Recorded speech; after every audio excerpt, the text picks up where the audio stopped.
बिस्मिल्लाहिर्रहमानिर्रहीम। अस्सलाम वालेकुम नाजरीन, आप यूट्यूब चैनल देख रहे हैं, मैं इमरान खान हूँ। पहली खबर तो मैं आपको सुनाता हूँ कि घर के बर्तन बेचना शुरू कर दिए इन लोगों ने, बेड़ा गर्क करके इकोनॉमी का। और अब सूरत हाल ये है कि द ट्रिब्यून के अंदर ये खबर छपी है, पाकिस्तान का अखबार है, कि फर्स्ट वुमेन बैंक लिमिटेड इसको बेच दिया गया है यूएई की एक एंटिटी को, और ये बेचा गया है $16.4 मिलियन का। ऐसे तो पाकिस्तान में कोई एक कमर्शियल कॉर्नर का प्लॉट होना तो वो इतने का बिक जाता है, यानी ये 4 अरब रुपया टोटल बनता है। तो पाकिस्तान में इस्लामाबाद में या किसी कराची की आप प्राइम लोकेशन पे चले जाए ना, तो प्लॉट इस मालियत के होते हैं, लेकिन इतनी मालियत के अंदर पूरा एक बैंक ही बेच दिया। अब ये कैसे बेचा, कौन सा सौदा किया, इसके ऊपर सारे बड़े खुश हो रहे थे। आर्मी चीफ भी थे गालिबन, वहां शहबाज शरीफ साहब भी थे। तो ये तो ऐसा लगता है कि ओब्लाइज कर दिया, यानी बैंक ही बेच दिया इतना सस्ता। 42 इसकी ब्रांचें, आप अंदाजा करें 42, और 24 शहरों के अंदर ये बैंक मौजूद है। और एक रिलैक्सेशन भी दी गई है कि 5 साल तक आपको कोई नहीं पूछेगा, आप बड़े आराम से अपनी इक्विटी पूरी कर लीजिएगा। यानी 10 अरब इसके अंदर होने चाहिए, तो 3.2 अरब की इक्विटी है, और 6.8 अरब की जो है वो 5 साल का इजाफी वक्त भी इन्हें दे दिया गया है। 42 ब्रांचों वाला बैंक, फर्स्ट वुमेन बैंक। अब एक ब्रांच अगर 10-15 करोड़ की है तो भी ये पैसे पूरे नहीं होते, और फिर ये एक बैंक है, को मजाक नहीं है। बहरहाल यूएई को बेचना था पाकिस्तान के सियासतदानों ने, पाकिस्तान के मौजूदा रजीम ने बेच दिया। बेचने वालों को और खरीदने वालों को बहुत बहुत मुबारकबाद। पाकिस्तान का अल्लाह हाफिज। पाकिस्तान का तजारती खसारा कितना बढ़ गया है ये देखें जरा खबर आप। पाकिस्तान की पहली छमाही है अभी जो मुकम्मल हुई है, यानी जून में आपका बजट सेशन होता है, तो फिर जुलाई, अगस्त और सितंबर ये आपकी पहली छमाही होती है। अक्टूबर का महीना इस वक्त चल रहा है, तो जो पहली छमाही है इसमें पाकिस्तान का तजारती खसारा 9.4 अरब डॉलर तक पहुंच गया है। अंदाजा कीजिए आप, 3 महीने के अंदर पाकिस्तान का तजारती खसारा इन्होंने पहुंचा दिया 9.4 अरब डॉलर तक। यह तजारती खसारा क्या है, जरा इसका आप अंदाजा कर लीजिए। ये जो चीजें आप दुनिया से पाकिस्तान में मंगवाते हैं, और जो चीजें आप पाकिस्तान से बनाकर दुनिया में भेजते हैं, जो मंगवाते हैं वो इंपोर्ट्स हैं, जो भिजवाते हैं वो एक्सपोर्ट्स हैं। तो इनके बीच में जो अदम तवाजुन पैदा होता है, वहां से होता है आपका तजारती खसारा। पाकिस्तान के पास पैसा है नहीं, और तजारती खसारा कम दिखाने के लिए झूठे आदादो शुमार ये अक्सर देते रहते हैं। लेकिन पहली एक छमाही के अंदर जो पाकिस्तान का तजारती खसारा है वो 9.4 अरब डॉलर तक पहुंच गया। अब जितने भी साइंसदान लगे हुए हैं मईशत को ठीक करने के लिए, जिन्होंने बड़े बड़े बुलंदोबांग दावे किए थे, जिन्होंने SIFC बनाई थी, वो जरा अब बताएं कौम को कि आपने क्या बेड़ा गर्क किया पाकिस्तान की इकोनॉमी का। और अभी ये सिलसिला जारी है।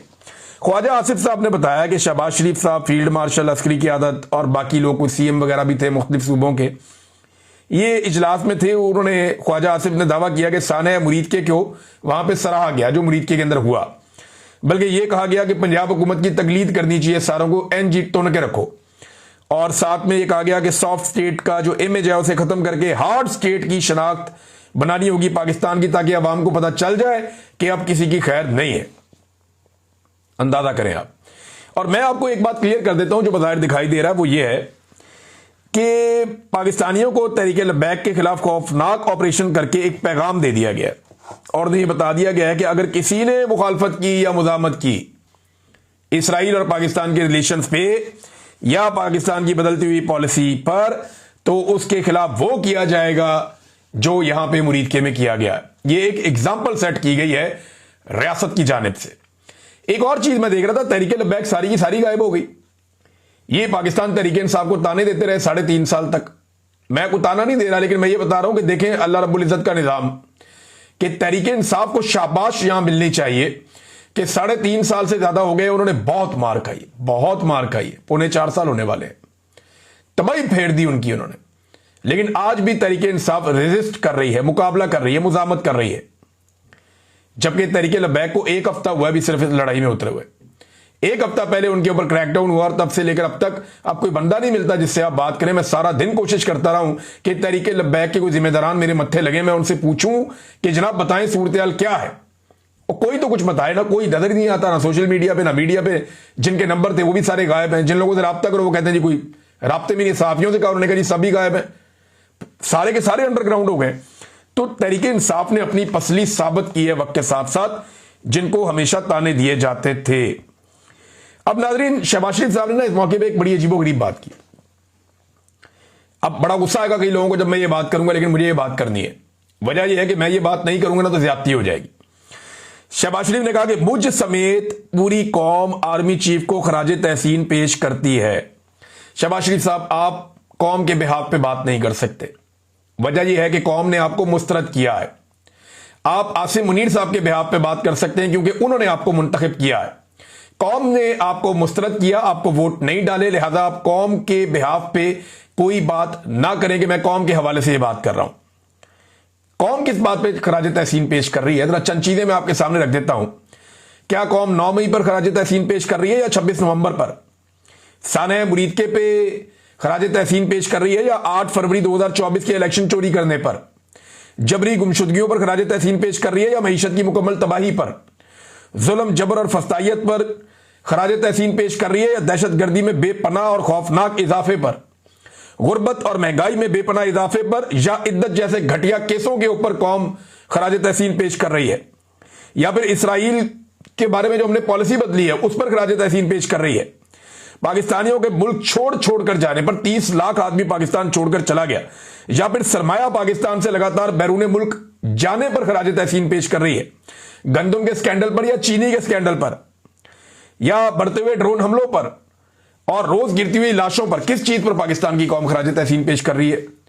शहबाज शरीफ साहब, पाकिस्तान के कई इलाकों को नो गो एरिया बना दिया गया है।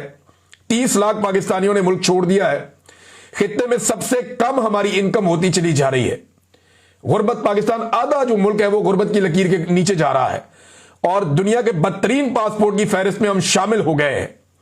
पाकिस्तान का एक मकबूल तरीन लीडर जो साबिक वजीर आजम है उसको जेल में डालने पर कौम खराज तहसीन पेश कर रही है, या फिर अफगानिस्तान जैसे हमसाये से भी ताल्लुकात बिगाड़ने पर खराज तहसीन पेश कर रही है।